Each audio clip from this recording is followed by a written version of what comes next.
buenos días para todos. Nos encontramos nuevamente en Señalú en una nueva edición de Unidiversidad Noticias. Vamos luego de un fin de semana a arrancar con las noticias de esta semana, lo más importante que ha pasado este fin de semana, 9 de julio, Domingo Patrio. Bueno, y las noticias, tanto nacionales, provinciales como internacionales, están presentes aquí en el canal de la Universidad Nacional de Cuyo. Vamos a arrancar con los principales títulos del día, ¿sí? Para ya dar inicio a este semanario de noticias. Fiscal de violencia de género denunciado por maltrato. Fernando Giunta, uno de los fiscales a cargo de investigar los casos de violencia de género, fue denunciado por violencia verbal y económica. La denuncia la realizó su esposa, Cintia Alvea, este domingo en la oficina fiscal número 4 de la comisaría 27 de Godecruz. Las autoridades ordenaron una prohibición de acercamiento. Hoy, la coordinadora del Ministerio Público Fiscal, María Teresa Dey, confirmó que el caso quedará en manos de la Unidad Fiscal Correccional. El letrado estaba llevando adelante la investigación por el caso del exministro de Salud, Rubén Giachi, denunciado por golpear a su expareja, Laura García. Polémicos dichos de un cura contra la educación sexual. El cura Jorge Gómez de Malargüe, más conocido como Padre Pato, pidió levantarse en armas para defender a las familias. Fue durante una homilía en los festejos del 9 de julio en la que atacó duramente un taller de salud y educación sexual y reproductiva, brindado por el Ministerio de Salud a estudiantes secundarios, realizado en el departamento sureño el pasado 30 de junio. Todos los secundarios de nuestras escuelas estuvieron allí poniéndole a un pene de madera un preservativo. Eso es una ofensa de Dios. Tenemos que levantarnos en armas para defender nuestra familia, dijo el sacerdote. Según el Congreso, la inflación de junio fue del 1,3%. La inflación en el mes de junio fue de 1,3%, con lo cual en el primer trimestre del año llegó a 11,7% y totalizó un 23,4% en los últimos 12 meses según el IPC Congreso. Las principales subas del mes de junio estuvieron centradas en equipamiento y mantenimiento del hogar y alimentos y bebidas, de acuerdo con el relevamiento realizado por los equipos del Frente Renovador y del GEN, integrante de Un País, encabezados por el diputado Marco Labaña.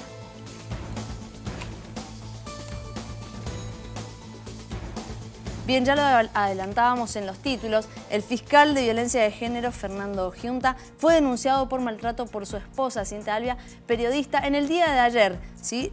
La joven periodista estaba casada desde diciembre y ambos vivían en el barrio de Villa Hipódromo, ¿sí? En Godecruz.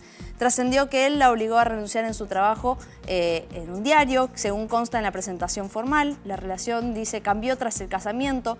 Incluso el fiscal la habría tratado de burra e inútil en varias ocasiones. Todos los periodistas son unos pobres, le repetía el hombre que por ese momento estaba a cargo de la economía del lugar. Me decía que era una negra que no podía ver el estatus que él tenía, aseguró el escrito de la Fiscalía según la presentación de la esposa Alvea. La coordinadora de la Procuración, María Teresa Dey, informó en la declaración de la denunciante que se lo acusa a Giunta por violencia verbal y maltrato.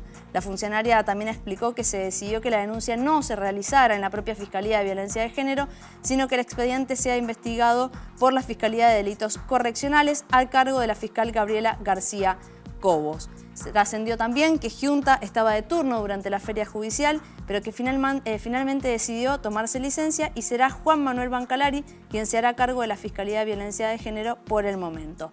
Tenemos la palabra de María Teresa Dey, coordinadora del Ministerio Público Fiscal. Vamos a escuchar qué nos decía acerca de este caso.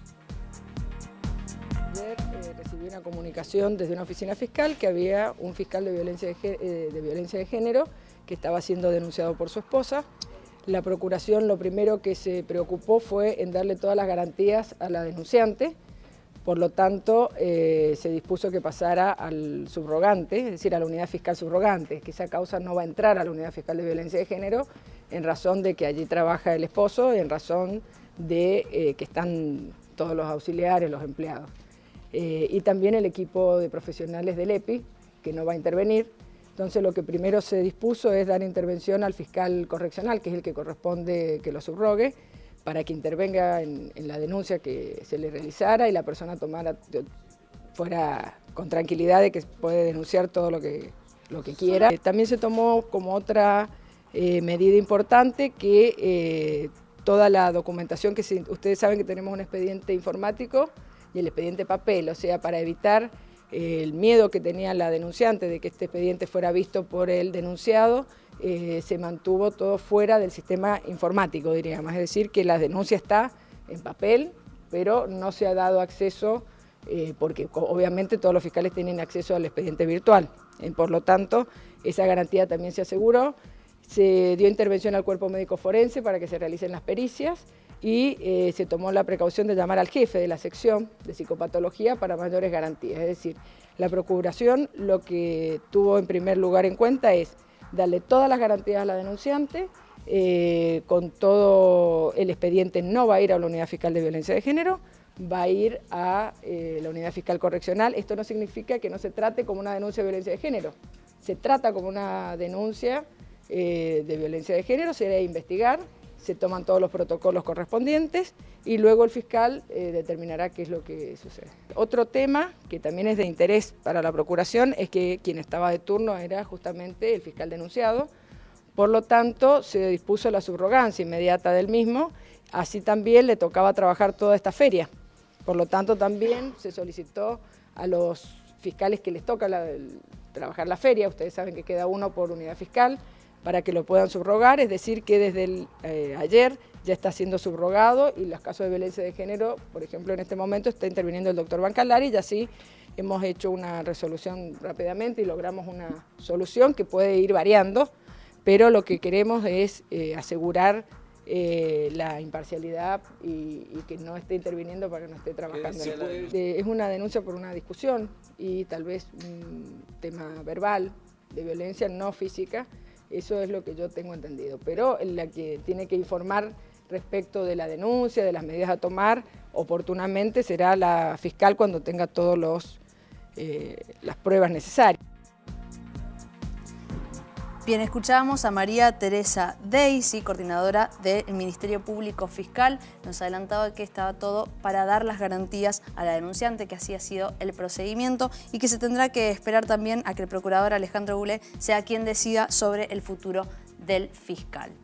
Vamos a pasar a un caso que atentó contra todos en cuanto a lo trágico de este hecho, ¿sí? El caso de Florencia Di Marco, ¿sí? Una nena de 12 años que fue violada y asesinada por su padrastro, ¿sí? Estamos a casi 90 días de haber conocido ese hecho y hoy continúa la investigación por este caso. La jueza Virginia Palacios, ¿sí? Titular del Juzgado de Instrucción Penal número 3 de San Luis, le pidió a la Dirección General de Escuelas de Mendoza los sumarios de las maestras. Pidió copia del sumario que se les inició a las docentes de la Escuela Meguino, Sonia Mónica Poblete y Adriana Ramírez, directora y maestra del establecimiento, por no seguir lo que el protocolo reclama ante este tipo de casos, ¿sí? Recordemos que se había dicho que la nena ya había avisado, ¿sí? De los tratos que tenía su padrastro hacia ella. Dice, sin embargo, por el contrario, los docentes difundieron un audio cuando la noticia del crimen había ganado de los medios de todo el país. Eso ocurrió en junio del año pasado, cuando se enteraron de la situación por boca de Florencia y en forma extraoficial le comentaron a Karina Di Marco que su hija era manoseada por su padrastro Lucas Gómez. Pero la madre, en ese momento había pedido el pase para su hija, no solo minimizó la situación, sino que además calificó a su hija de mentirosa. La jueza Virginia Palacios espera cerrar el caso en no más de 60 días, plazo en el que también se tomarán algunas otras testimoniales a gente con domicilio en Palmira y que puedan haber tenido algún tipo de relación con la familia de la niña asesinada. Recuerden que ustedes pueden retomar nuestras noticias, nuestras notas en el portal de la Universidad Nacional de Cuyo en www.universidad.com.ar. Vamos a un corte y enseguida continuamos con más Universidad Noticias.